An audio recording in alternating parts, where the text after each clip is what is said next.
Good morning બાળકો. હા એમ જોરથી બોલવાનું, બરોબર? ચાલો, ક્યાં પહોંચ્યા હતા આપણે? પ્રકરણ નંબર 7.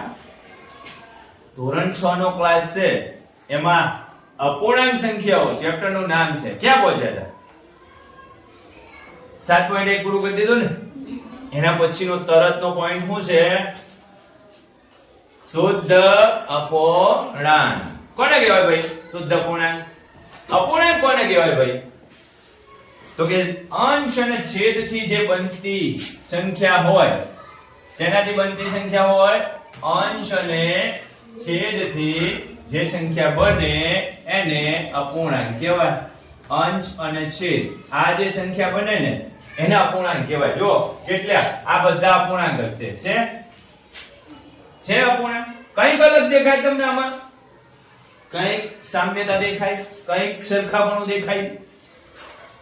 શું દેખાય છે? તો જુઓ, અંશ અને છેદની સરખામણી કરો. અંશ અને છેદની શું કરવાની છે? સરખામણી કરો. તો જો છેદ કરતા અંશ નાનો છે, દેખાય છે તમને? બધામાં જોઈ લો, છેદ કરતા અંશ નાનો છે, દેખાય છે બધામાં? જો 4 કરતા 3 નાના છે, 2 કરતા 1 નાનો છે, 10 કરતા 9 નાના છે, અહીંયા 3 કરતા 0 નાના છે, 8 કરતા 5 નાના છે ને? તો આવો જે અપૂર્ણાંક દેખાય ને એને શુદ્ધ અપૂર્ણાંક કહેવાય. શું કહેવાય? શુદ્ધ અપૂર્ણાંક કહેવાય. આગળ જો વધારે સમજીએ, થોડું વ્યવસ્થિત સારી રીતે પ્રયત્ન કરીએ આપણે કે શુદ્ધ અપૂર્ણાંક છેદાધિક. શું લખ્યું છે? છેદાધિક પૂર્ણાંક. છેદાધિક એટલે અંશ કરતા છેદ અધિક હોય, અધિક એટલે મોટો હોય, એટલે લખ્યું છે છેદાધિક. બરોબર? જે અપૂર્ણાંકનો અંશ નાનો હોય, શું લખવાનું એની વ્યાખ્યામાં? તમને આ એટલા માટે બતાવું છું કે તમને ક્યારેક પૂછાય કે અપૂર્ણાંક એટલે શું. આ પૂછાય, અપૂર્ણાંક એટલે શું? તો કયો અપૂર્ણાંક ભાઈ? શુદ્ધ અપૂર્ણાંક. કયો અપૂર્ણાંક? હા, તો આ પ્રશ્ન આવો પૂછાય કે ભાઈ શુદ્ધ અપૂર્ણાંક એટલે શું? તો શુદ્ધ અપૂર્ણાંક એટલે તો કે જે અપૂર્ણાંકનો અંશ નાનો હોય, કોના કરતા? છેદ કરતા. કોના કરતા? છેદ કરતા. તેવા અપૂર્ણાંકને શુદ્ધ અપૂર્ણાંક કહેવાય. શું કહેવાય? શુદ્ધ અપૂર્ણાંક કહેવાય. તો જોઈ લો, અહીંયા આને છેદ કહેવાય, નીચે વાળો છેદ, ઉપર વાળો અંશ. આ છેદ 8 છે, અંશ 3 છે. તો છેદ કરતા અંશ નાનો છે ને? નાનાની નિશાની 8 કરતા 3 નાનો જ છે. આપણે કોઈ પણ અપૂર્ણાંક લખો 1/3, આ અપૂર્ણાંક કેવો થઈ ગયો? શુદ્ધ અપૂર્ણાંક. 2/5 આ કેવો અપૂર્ણાંક થઈ ગયો? શુદ્ધ અપૂર્ણાંક. 6/7 આ કેવો અપૂર્ણાંક થઈ ગયો? શુદ્ધ અપૂર્ણાંક. જેનો છેદ મોટો હોય અંશ કરતા એને શુદ્ધ અપૂર્ણાંક કહેવાય. આમાં થોડો પ્રયત્ન કરો માં. તમને આપેલું છે કે શુદ્ધ અપૂર્ણાંકો આપો જેનો અંશ 5 હોય અને છેદ 7 હોય. કેમ લખાશે ભાઈ? અંશ 5 હોય અને છેદ 7 હોય. તો અંશ આ 5 થઈ ગયો અને આ છેદ કેવો થઈ ગયો? 7 થઈ ગયો. થઈ ગયો ને અપૂર્ણાંક? ચાલો બીજા કયો મને. જેનો છેદ 9 હોય અને અંશ 5 હોય. જેનો છેદ 9 હોય અને અંશ 5 હોય. એ બોલે એમ લખી નાખવાનું. આમાં લખો, ચલો મને કયો કોણ કહેશે જવાબ? સી માં જવાબ કયો? અંશ અને છેદનો સરવાળો 10 થાય. અંશ અને છેદનો સરવાળો 10 થાય. કેટલા અપૂર્ણાંકો બનાવી શકાય? કયો છે કેટલા અપૂર્ણાંકો બનાવે? ચાલો હું એક સ્લાઇડ લઈ લઉં તો આપણે અંશ અને છેદનો સરવાળો કરીએ. અંશ અને છેદનો સરવાળો, અંશ વત્તા છેદ 10 થાય. કેટલા થાય? 10. આ લખી શકીએ આપણે 1/9 થાય ને? 9 ને 10. બીજો અપૂર્ણાંક આ રીતે લખી શકીએ 2/8. ત્રીજો અપૂર્ણાંક આ રીતે લખી શકીએ 3/7. ચોથો આ રીતે લખી શકીએ 4 ભાગ્યા 6, 5 ભાગ્યા 5. પણ આપણે વ્યવસ્થા એ પણ રાખવાની ને કે અપૂર્ણાંક કેવો થવો જોઈએ? શુદ્ધ અપૂર્ણાંક થવો જોઈએ. છેદ હંમેશા કેવો હોવો જોઈએ? મોટો હોવો જોઈએ. અને અંશ હંમેશા કેવો હોવો જોઈએ? નાનો હોવો જોઈએ. તો આ રીતે બનશે 4 અપૂર્ણાંક. કેટલા અપૂર્ણાંક બનશે? 4 અપૂર્ણાંક. બરોબર? આગળનો પ્રશ્ન હું કહેવા માંગે છે કે જેનો છેદ એના અંશ કરતા 4 ગણો હોય. જેનો છેદ એના અંશ કરતા 4 ગણો હોય. હું કહેવા માંગે છે ભાઈ? છેદ ગુણ્યા છેદ બરાબર અંશ ગુણ્યા 4. આ રીતનો તમારે બનાવવાનું છે. છેદ 4 ગણો થાય તો 4 એકા 4, તો ઉપર એકડો મૂકી દો. 4 ગણો થઈ ગયો. 4 એકા 4. નીચે 8 મૂકો તો ઉપર શું મૂકવું પડે? બગડો. નીચે 12 મૂકો તો ઉપર શું મૂકવું પડે? તગડો. જો બધા 4 ગણા છે, ઉપર 4 મૂકો તો નીચે શું મૂકવું પડે? 16. ચોકે ચોકે 16. એનાથી 4 ગણો થવો જોઈએ. આ વસ્તુ તમારે સમજવાની.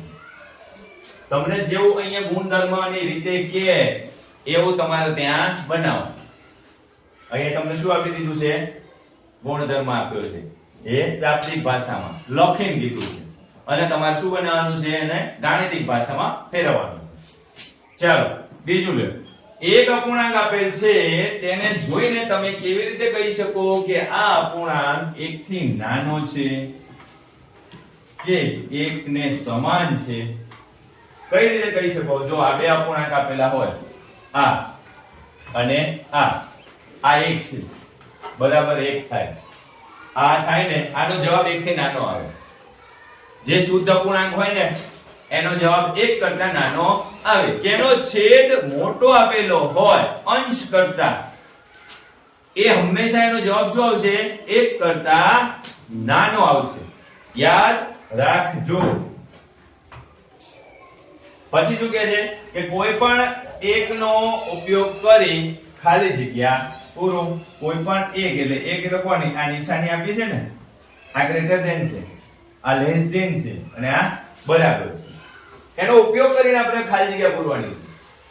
ચાલો, આ 1/2 અડધું નાનું કહેવાય કે એક આખો નાનો કહેવાય? કયું નાનું કહેવાય? અડધું. તેની બાજુ મગર કઈ કોની બાજુ મોઢું ફાડશે? જ્યાં વધારે હોય ત્યાં. મગર હંમેશા ખાવા જાય તો શું ખાવાનું પસંદ કરે? વધારાનો માલ હોય ત્યાં જ ખાવાનું પસંદ કરે ને. એટલે જે બાજુ વધારો હોય ને ત્યાં મગરનું મોઢું પોળું બતાવવાનું, બાકી શું કરવાનું? મગરનું મોઢું બંધ. 3/5 વધારે કહેવાય કે 1 વધારે કહેવાય? આપણે હમણાં જ શીખ્યા કે ભાઈ જેનો છેદ મોટો હોય, જેનો છેદ મોટો હોય એનો જવાબ 1 કરતા નાનો થાય. તો મગર કોની બાજુ મોઢું પોળું રાખશે? સમજાય છે? જેનો છેદ અંશ કરતા મોટો એનો જવાબ 1 કરતા નાનો. જેનો છેદ, આ બંને જો અંશ અને છેદ સમાન એટલે જવાબ સરખો. અંશ અને છેદ સમાન તો જવાબ કેવો થાય? સરખો. એટલે ત્યાં આગળ શેની નિશાની આવશે ભાઈ? બરાબરની નિશાની આવશે. ત્યાં શેની નિશાની આવશે? બરાબર. આમાં શું આવશે?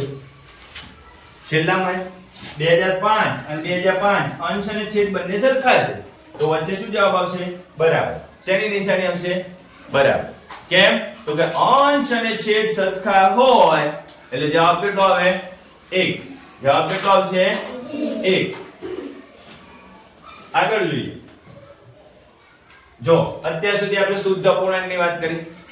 શુદ્ધ અપૂર્ણાંકમાં શું ભણ્યા? છેદ મોટો, અંશ નાનો.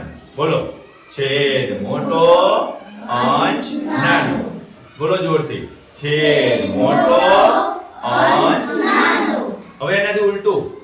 અશુદ્ધ અપૂર્ણાંકમાં એનાથી ઉલટું. શું બોલવાનું? છેદ નાનો, અંશ મોટો. યાદ રાખજો, બેમાં ભૂલ થાય એવું છે. ભૂલ ના થવી જોઈએ. જો શું કહે છે? અંશાધિક. અંશાધિક એટલે અંશ વધારે, અંશ અધિક. અંશાધિક એટલે અંશ અધિક. કોના કરતા? છેદ કરતા. તો કે જે અપૂર્ણાંકનો અંશ મોટો હોય તેવા અપૂર્ણાંકને અશુદ્ધ અપૂર્ણાંક કહે. બરોબર? તો જો આ છેદ છે, થઈ ગયો નાનો, આ ઉપર અંશ છે ને, છેદ કરતા મોટો, કઈ નિશાની આવે? Greater than. અંશ મોટો અને છેદ નાનો. નાનાની નિશાની છેદ સામે છે. મગરનું મોઢું ક્યાં બંધ થઈ ગયું? છેદ સામે. મોટું કોણ છે? અંશ. બરોબર? કેવા છેદ, કેવા અપૂર્ણાંક આવશે? તો કે આવા 13 ભાગ્યા 8, 15 ભાગ્યા 5, 3 ભાગ્યા 2, 6 ભાગ્યા 5. જોઈ લો બધાના છેદ કેવા છે? અંશ કરતા નાના. તો આ પ્રકારનો જે પણ અપૂર્ણાંક હોય એને શું કહેવાય?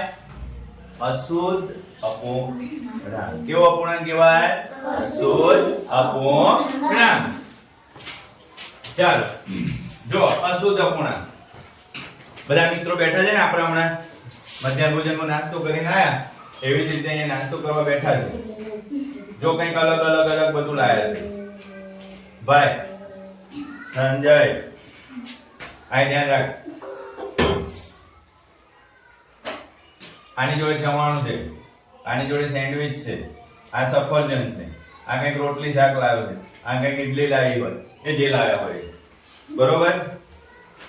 અનગા, રવિ, રેશમા અને જોન, આ બધા ટિફિન લઈને આયા. રાજુ જો બદલાઈ ગયું, તું હશે ને તો બદલાઈ જાય. એટલે હસવાનું ને, અહીં ધ્યાન રાખ. આ બધા ટિફિન લાયા છે, એનો હિસ્સો કરવાનો. હિસ્સો એટલે બધા ભેગા મળીને ખાશે. બરોબર? બધા ભેગા મળીને બેસે જમશે. 5 સફરજન છે ભાઈ સંજય, 5 સફરજન છે. ભોજન લીધા બાદ ચારે મિત્રો સફરજન ખાવા માંગતા. ભોજન પતી જાય ને પછી સફરજન ખાશે, એટલે મજા આવે ને, ટેસ્ટી રહે ને. તો ચારે વચ્ચે તેઓ 5 સફરજન કેવી રીતે વહેંચશે ભાઈ? 5 સફરજન છે, આરે 5 સફરજન છે, અને કેટલા વ્યક્તિઓ છે? 4 વ્યક્તિ છે. કેમ વેચશે? કોણ કહે છે મને? કયો જોઈએ.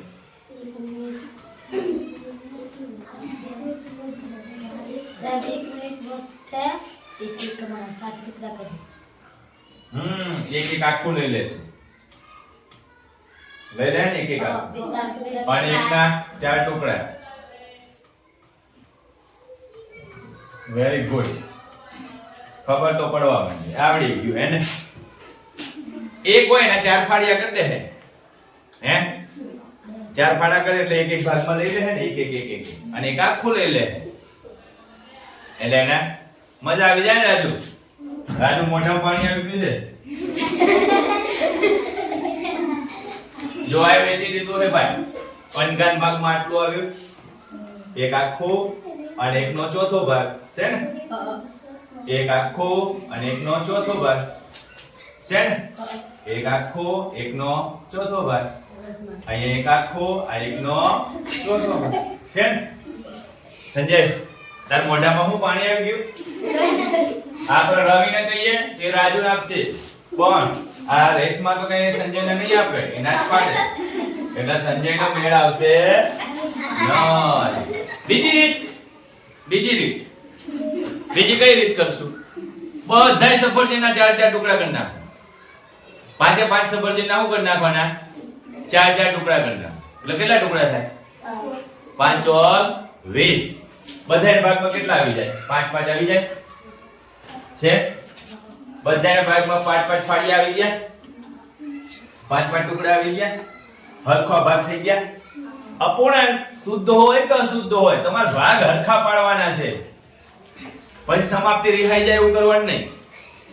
હા કે? એટલે બધાને હરખો ભાગ આપવાનો છે. હજી કઈ નવી રીત છે ભાઈ તમારી જોડે?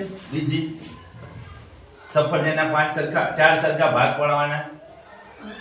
વિપુલ, 5 સફરજન છે, 4 સરખા ભાગે વેચવાના છે.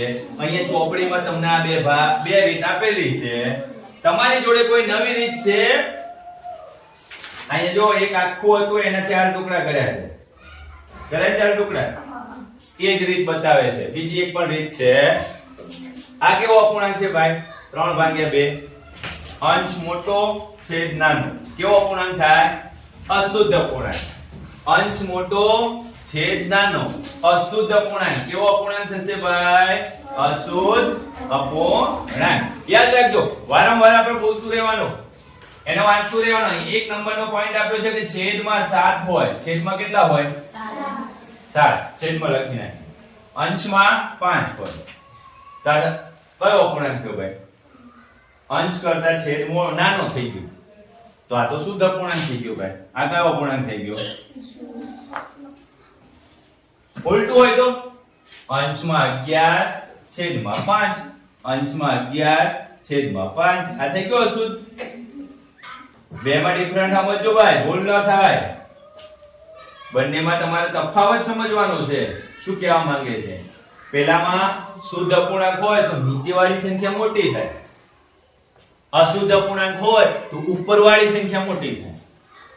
બરોબર? એ ખાસ યાદ રાખવાનું છે. એક છેલ્લો, શું તમે જાણો છો? ટેનિસ રેકેટની ગ્રીપની સાઈઝ ઘણીવાર મિશ્ર સંખ્યામાં હોય. ઉદાહરણ તરીકે આવું આપેલું હોય, આવું આપેલું હોય 4.7 એમ વંચાય. આમાં વંચાય 4.3 એમ વંચાય. શું લખેલું છે ભાઈ? 3.7 એટલે 3 આખી સંખ્યા છે. 3 સફરજન આખા છે. આ ટુકડા છે 7/8. આ એક ભાગ આવે એનો, એવું છે. આમાં પણ જો 4 પૂર્ણાંક એટલે 4 આખી સંખ્યા છે, અને આ એક ભાગ છે 3/8, એક ભાગ છે. બરોબર? એ મિશ્ર અપૂર્ણાંક કહેવાય. કેવો અપૂર્ણાંક કહેવાય? મિશ્ર અપૂર્ણાંક કહેવાય. અત્યાર સુધી આપણે કેટલા અપૂર્ણાંક શીખ્યા? એક તો સાદો અપૂર્ણાંક, એમાં આવી ગયું શુદ્ધ અપૂર્ણાંક. શું આવી ગયું? શુદ્ધ અપૂર્ણાંક. બીજું આવી ગયું અશુદ્ધ અપૂર્ણાંક. અને આ ટોપિકમાં ત્રીજું આવ્યું મિશ્ર અપૂર્ણાંક. શું આવી ગયું? મિશ્ર અપૂર્ણાંક. મિશ્ર અપૂર્ણાંકમાં બે સંખ્યા હોય. એક તો અપૂર્ણાંક હોય, કોઈ પણ અપૂર્ણાંક એની જોડે હોય. બરોબર? અને એક પૂર્ણ સંખ્યા હોય. પૂર્ણ સંખ્યાની સાથે જ પૂર્ણ સંખ્યા હોય ને એની સાથે એક અપૂર્ણાંક આપેલો હોય. એ બંનેનો સરવાળો થતો હોય ભાઈ. બંને ભેગા છે એટલે એનો ગુણાકારમાં નથી ગણવાનો. એ બંને વચ્ચે શું થતું હોય? સરવાળો થતો હોય. એટલે એને કેવો અપૂર્ણાંક કહેવાય? બંને મિશ્ર છે. એક આખો છે અને એક અપૂર્ણાંક છે, એટલે એક અડધો છે. બરોબર? ઘણી વખત આપણે આમ લખતા હોય કે ભાઈ એક પૂર્ણાંક 1/2. એનો મતલબ શું થયું? એક આખું સફરજન તને મળી ગયું ભાઈ, અને અડધું લેતો જા, એટલે બે નો સરવાળો થયો ને. બંને ભેગા આપી દે એટલે એક આખું આપ્યું અને એક અડધું આપ્યું, એટલે એને કેવો અપૂર્ણાંક કહેવાય? લખાય આ રીતે ભાઈ, એટલે એને શું કહેવાય? મિશ્ર અપૂર્ણાંક. ઓકે, આટલા સુધી રાખીશું.